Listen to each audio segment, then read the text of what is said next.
ഇനി നമ്മൾ പോകുന്നത് കോതമംഗലത്താണ്. അവിടെ പൂയംകുട്ടിയിൽ ടാപ്പിംഗ് തൊഴിലാളിയെ കാട്ടാന ആക്രമിച്ചു എന്നൊരു സംഭവം പുറത്തുവരുന്നു. പൂയംകുട്ടി സ്വദേശി കൂനത്താൻ ബെന്നി വർഗീസിനെയാണ് ആന ആക്രമിച്ചത്. ബെന്നിയുടെ സ്കൂട്ടറും ആന തകർത്തു. ശ്യാം പ്രസാദ് ഉത്തമനുണ്ട് നമുക്കൊപ്പം. ഞാൻ റബ്ബർ വെട്ടാൻ പോയതാണ്.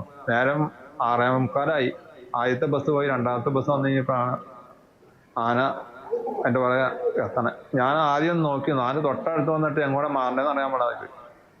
എന്നിട്ട് അവിടെ നിന്ന് ഒരെണ്ണം എൻ്റെ പുറകെ എത്തി. കൊമ്പൻ ഓടി എത്തി കഴിഞ്ഞപ്പോൾ തുമ്പക്കൈ എൻ്റെ പുറത്ത് മുട്ടി. ഞാൻ വീണു താഴത്തേക്ക്, ആ കട്ടിങ് താഴ്ത്തേക്ക് വീണു. അതാണ് സംഭവം. അത്രേ ഞാൻ ഓർക്കുള്ളൂ.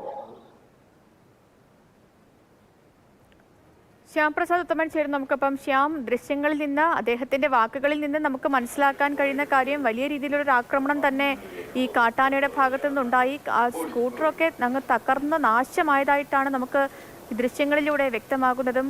എപ്പോഴായിരുന്നു ഈ ഒരു സംഭവം ഉണ്ടായത്? എങ്ങനെയുണ്ട് അദ്ദേഹത്തിന്റെ ആരോഗ്യനില?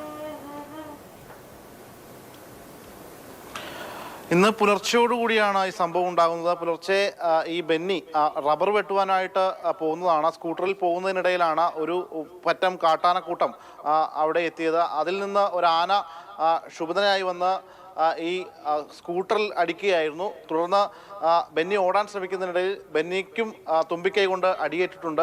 ബെന്നിയെ ധർമ്മശാല ആശുപത്രിയിലേക്ക് മാറ്റിയിട്ടുണ്ട്. അവിടുത്തെ സ്വകാര്യ ആശുപത്രിയിലാണ്. മറ്റ് ആരോഗ്യ പ്രശ്നങ്ങളും തന്നെ ഇല്ല. കാലിന് ചെറിയ മുറിവുണ്ട്. ഈ ഓട്ടത്തിനിടയിൽ സംഭവിച്ചതാണ്. പക്ഷേ തുമ്പിക്കൈക്ക് ചെറിയ പരിക്കുമേറ്റിട്ടുണ്ട്. സ്കൂട്ടർ പൂർണ്ണമായിട്ടും ആന നശിപ്പിച്ച് കളഞ്ഞിട്ടുണ്ട്. ഒരു പറ്റം കാട്ടാന അവിടെ ഉണ്ടായിരുന്നു.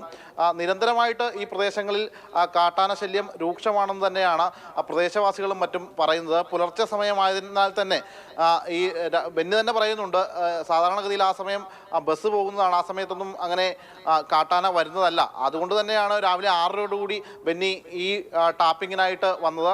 ഈ ടാപ്പിങ്ങിനായിട്ട് വരുന്നതിനിടെയാണ് ഇത്തരത്തിൽ ഈ ഒരു അപകടം ഉണ്ടായത്. നിലവിൽ ബെന്നിയെ ആശുപത്രിയിൽ പ്രവേശിപ്പിച്ചിരിക്കുകയാണ്.